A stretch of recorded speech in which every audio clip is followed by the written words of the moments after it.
Sometimes solving systems of linear equations using substitution takes a long time because you have to rearrange your equations and then you have to do multiple steps of substitution. Sometimes you can't do it with graphing because you don't have access to an online graphing tool that allows you to get some of those larger graphs or those graphs with fractions or decimals, and those can be difficult to do by hand with a limited amount of time. So we also have this method using elimination. Elimination meaning you're going to use your knowledge of equivalent equations and equivalent expressions to eliminate one of the variables. It does also involve some substitution, but this usually lets you do the first step. So I'm going to explain it starting off with a simple example and then going to some more challenging examples. So imagine you have this system of equations.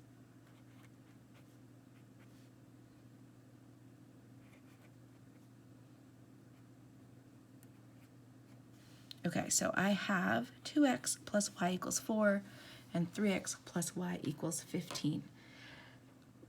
To remind you, what we're saying here is that this 2x plus y and this 4 are the same. They can be exchanged for each other. So this here is equivalent to 4. Whatever I do to this 4, I'm going to do the same exact thing to this 2x plus y, and it will maintain that equivalency. And I'm going to give you a visual because this is a way you might explain your reasoning behind why. If you multiply one side by 2, you multiply the other side by 2. So sometimes you'll have something called a balance or a hanger. And what that means is you use this visual. So I'm going to represent these x's with blue circles. So I have 2 x's here. And I'm going to represent the y with this yellow triangle. I have 1 y. And then over here, I am saying it is equivalent to 4, which I'm just going to represent with this box here with this 4 in. What we're saying is, if these 2 x's and this y equal this 4 here, or equivalent to this 4 here, if I were to double this whole set, meaning to this hanger or this balance, I add 2 more x's and 1 more y. I'm saying that over here on this opposite side, in order to keep things balanced, I would need to add in a 4. So I've got these 2 x's and this y, which is equal to this 4 here, and these 2 x's and this y, which is equal to this 4 here. And it gives us a visual explanation of why 2x plus y equals 4 will give us the same solution as 4x, 1, 2, 3, 4, plus 2y, 1, 2, equals 8. Because what I have done is I have multiplied both sides by 2. And remember, when we multiply this expression by 2, it should distribute to all terms in the expression. This is going to become important in understanding how this elimination works. Likewise, you also have to understand that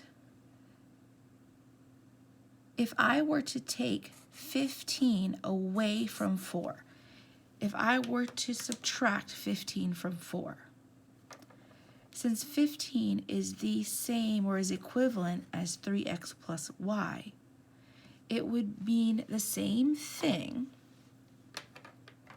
as if I were to take 3x plus y away from 2x plus y. So let me write that out. If I were to take 15 away from 4, since 15 is equivalent, I can replace it with 3x plus y. And 4 is equivalent to 2x plus y. I could replace that with 2x plus y. These are equal. They're equivalent. this understanding of balances and keeping things equivalent is going to allow us to use this concept of elimination.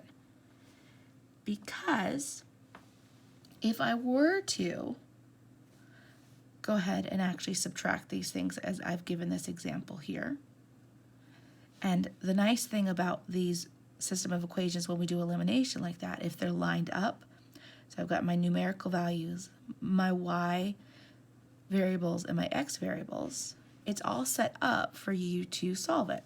So 2x minus 3x is negative x, y minus y, and this is what's important. This is the elimination part.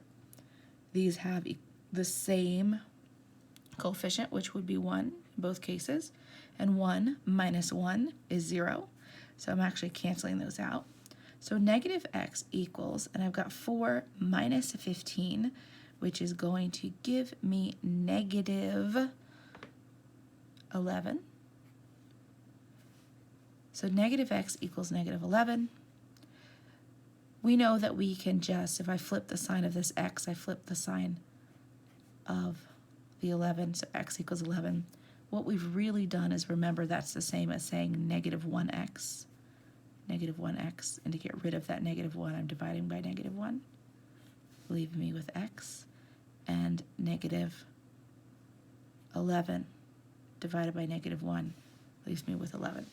So I've got x equals 11. Now I'm not completely finished. This is where the substitution comes into play. I would choose one of these equations. So I could do the first one, 2x plus y equals 4. I know x equals 11, so 2 times 11, I've substituted that 11 in for that x, plus y equals 4. Now I'm going to isolate my y to figure out what it's equivalent to. So 2 times 11 is 22, plus y equals 4.